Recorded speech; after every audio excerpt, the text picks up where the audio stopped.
Che Guevara once said, "The revolution is not an apple that falls when it's ripe, and that you have to make it fall." And I think this is a great way to introduce who I'm going to be talking about for my informative speech, which is Che Guevara. And for those that don't know who he was, in simple terms, he was a political revolutionary. He, along with Fidel Castro in the 1950s, overthrew the Batista regime, which they saw as like corrupt and evil to its people. And after I have read his book and knowing a bit about his politics, I feel that it's important for people to know about political people of today, of the past, and really know not only what everybody else says about them, but what formed them and caused them to be who they are.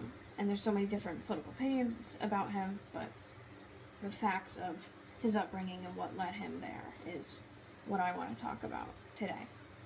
So, starting off with when he was born. He was born in 1928 in Argentina to a middle class, well off family. So think about like when you think about the middle class in the United States in the 1950s. That's kind of like the family that he was born into. So he already, he was very privileged growing up. Not in like a super rich way, but just regular, normal privileged person. And it's important to note that his family already had like left-leaning views. So he grew up with more than other people, and because of his politics that his family already had, he was already compassionate towards, social issues and things like that. And when he was 20 years old, out of that care for other people, he wanted to enroll in medical school. So he was a smart guy, and already a pretty compassionate guy. And then, in 1951, he and his friend embarked on this motorcycle journey throughout South America. And the first one of a few of those journeys was outlined in this book. This is the Motorcycle Diaries. He recorded a lot of the things he saw on his motorcycle traveling through different countries, different parts of South America. And I briefly wanted to read a quote from the beginning of this book, just to show how much of an impact this trip had on him. So it says here, and this was his words: "It is there in the final moments, for people whose farthest horizon has always been tomorrow, that one comprehends the profound tragedy circumscribing the life of the proletariat the world over. In those dying eyes, there is a submissive appeal for forgiveness, and also, often, a desperate plea for consolation, which is lost to the void, just as their body will soon be lost in the magnitude of the mystery surrounding us." So, pretty wordy, but pretty powerful stuff about just how much, like, what he saw and how much it impacted him as a person. There were a few main things that he saw when he was on. There was a lot of different things, but just to give, like, broad categories of what he saw. First thing he saw, the main thing, was extreme poverty and inequality. So, think about, America, United States before we had labor laws. That's kind of what he saw. He saw people living in horrible conditions with barely any access to healthcare or food, things like that, working for, wealthy people who had most of their country's resources.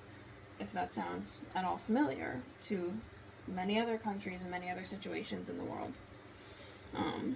That was the bulk of what he saw. And then a couple other things that kind of go along with that. He saw corporate exploitation of these people that not only had to do with their government, but had to do with the United States government. So he visited a U.S.-owned copper mine in northern Chile, and workers were forced into hazardous conditions, and basically the U.S. was using their resources and had a U.S.-owned mine there, and they were extrapolating all of these resources from these people, and they were barely getting any sort of profit, or in their country itself, there was no national benefit to them working. They barely got by with what they had, and that was a direct, foreign policy issue. Foreign imperialism type of issue that type of thing. Then the last thing, and it's kind of not a super major thing that people think of when they think of, like, you think of the poverty and the inequality that he saw, but even racism was a thing too, like a big thing. The indigenous people that lived in certain parts of countries that he lived in, they were descendants of, like, the Aztecs, and, like, prior civilizations, people were very racist towards them. And that shocked him, because these people were born there, they're from there just like these other people, but they were treated like second-class citizens. So yeah, that was the main thing that he saw, again, in his travels, that led him to make history in ways that maybe some people agree with or some people don't. But again, in order to understand the things that people in politics do, and the why, the what is this for, the what caused this, we have to understand what led to. It's a very important part that I think people forget. So that is the background on Che Guevara.